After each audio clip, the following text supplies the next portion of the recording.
رہنما پہلے بھیجا 40 سال کے بعد اس کا اعلان کیا کہ یہ تمہارا رہنما ہے، یہ تمہارا ہماری طرف سے رسول ہے، یہ ہمارا نبی ہے، یہ تمہارے درمیان ہمارا امام ہے یعنی پیشوا ہے۔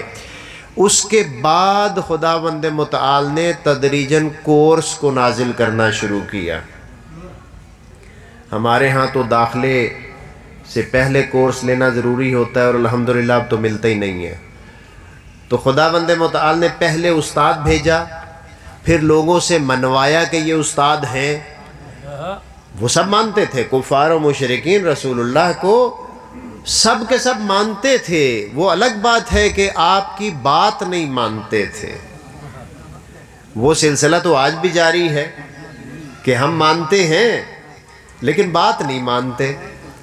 اس دور میں بھی رسول اللہ کو مانتے تھے، بات نہیں مانتے تھے، کہتے تھے ایک خدا کی بات نہ کریں، سب خداؤں کو رہنے دیں، ہر گھر میں خدا بیٹھا ہے، کسی خدا کو ہم ضرورت پڑے کھا لیتے ہیں۔ حلوے کے بنے ہوئے بھی خدا ہوتے تھے، پتھر کے بنے ہوئے بھی خدا ہوتے تھے۔ رسول اللہ نے 40 سال کے بعد اعلان کیا اور لوگوں سے پہلے کہلوایا کہ مجھے صادق اور امین مانتے ہو، سب نے مانا۔ پھر اس کے بعد کورس نازل ہونا شروع ہوا۔ 23 سال کا عرصہ خداوند متعال نے نصاب کو نازل کیا، کتاب کو نازل کیا کہ اب جب تم نے ہمارے اس رسول کو رہنما و امام و نبی و رسول مان لیا ہے تو اب ظاہر ہے تمہارے لیے کوئی کورس بھی ہونا چاہیے جو تمہارے درمیان ہمیشہ کے لیے محفوظ رہے۔ 23 سال کا عرصہ لگا اس کورس کے نزول میں، آہستہ آہستہ سمجھایا۔ ہم بھی جب علماء کرام جب بلاتے ہیں نا کسی کو تو آہستہ آہستہ سب سے پہلے اسے حور کا وعدہ دیتے ہیں، پھر بہشت کا وعدہ دیتے ہیں، پھر کچھ کھلانے پلانے کا وعدہ دیتے ہیں، پھر گھیرتے گھارتے اسے مسجد کے قریب لے آتے ہیں اور الحمدللہ وہ مسجد کا ہو جاتا ہے۔ لیکن جو بچ گیا ہوتا ہے وہ ضرور دوسروں سے کہتا ہے اس مولوی کے قریب نہ جانا، یہ پہلے اچھے اچھے وعدے کرتا ہے، آخر میں یہ پھنسا دیتا ہے ہمیں۔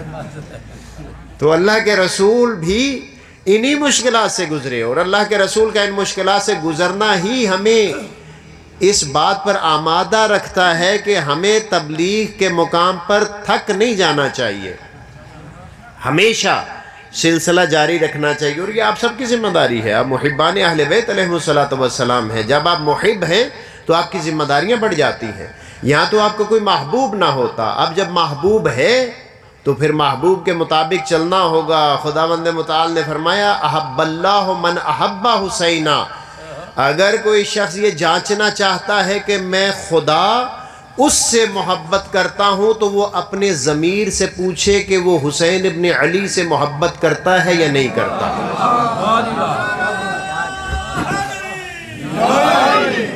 اگر وہ حسین ابن علی سے محبت کرتا ہے تو وہ سمجھ لے کہ وہ اللہ کا محبوب ہے۔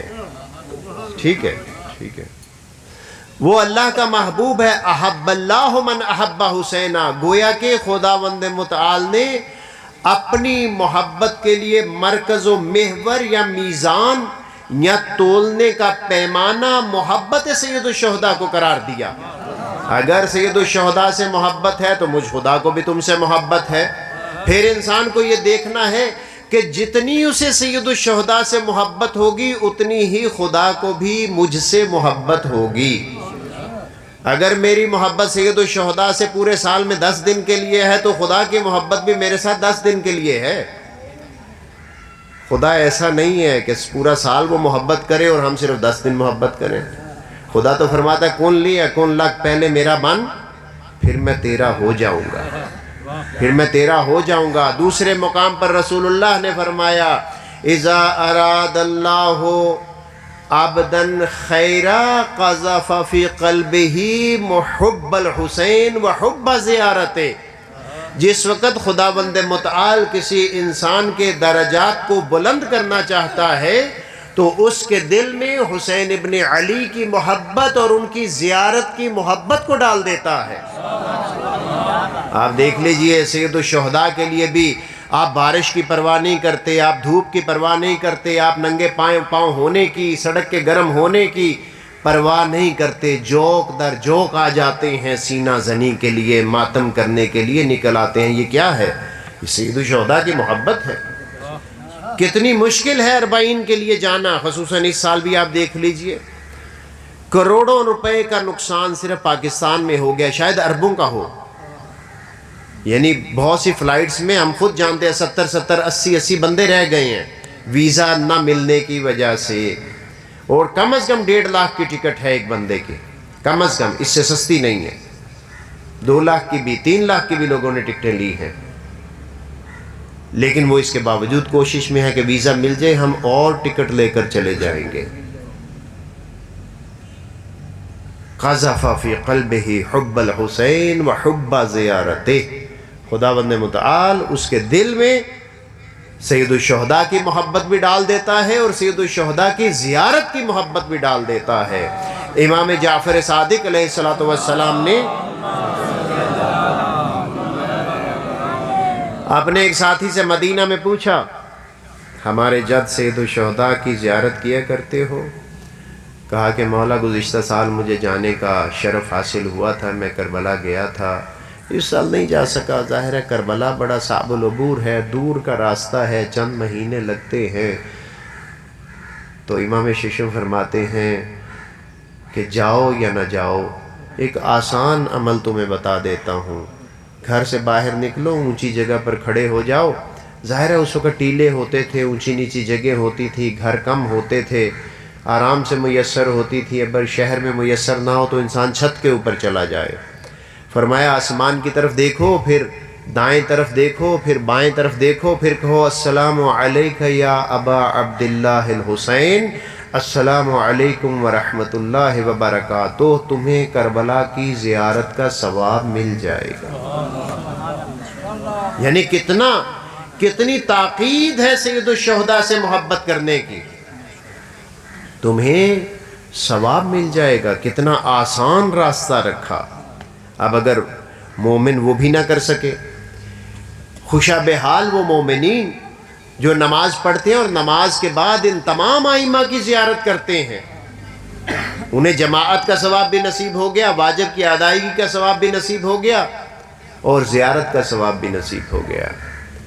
یہ تو ایک طرف ہو گئی بات۔ اب دوسری بات کی طرف آئیے کہ یہ شہادتیں تو ہو گئیں اور ان کا امتحان جو ہے وہ یہاں تک تھا۔ ان ہستیوں نے ایک پیغام پہنچا دیا، ان ہستیوں نے اس چراغ کو دوبارہ روشن کر دیا۔ اب اس روشنی کو سنبھالنا جن کا کام تھا، ان کا کام بڑا سخت تھا۔ وہ تھے اسیر، یہ اسیروں کے دن ہیں، اور اس میں سب سے بڑا کردار اہل بیت علیہم السلام کے گھرانے کی خواتین کا ہے۔ کتنی وہ باعظمت خواتین تھیں۔ ہمارے تو تھوڑی دیر کے لیے مجلس میں بجلی چلی جائے تو ہمارا برا اثر ہو جاتا ہے، ہم کہتے ہیں آج مجلس میں بڑی گرمی تھی۔ اگر ہمیں پیدل جانا پڑ جائے تو جی آج میں پیدل گیا تھا، مجلس میں تھک گیا ہوں۔ انہوں نے اسلام کو بچانے کے لیے پشت ننگے اونٹوں کے اوپر سفر کیا، اور پھر صرف سفر نہیں کیا، اپنی فردی عبادتوں کو بھی محفوظ رکھا اور اجتماعی ذمہ داریوں کو بھی ادا کیا۔ فردی ذمہ داری تھی نماز کا پڑھنا، فردی ذمہ داری تھی لوگوں کی رہنمائی کرنا، اجتماعی ذمہ داری تھی پیام کربلا کو پہنچانا۔ آپ سب سنتے ہیں، آپ نے اس سال بھی سنا ہوگا کہ سید الشہداء جب آخری وداع کے لیے نکلے تو جناب زینب سلام اللہ علیہا سے آپ نے فرمایا کہ اے بہن زینب، مجھے اپنی نماز تہجد میں یاد رکھنا۔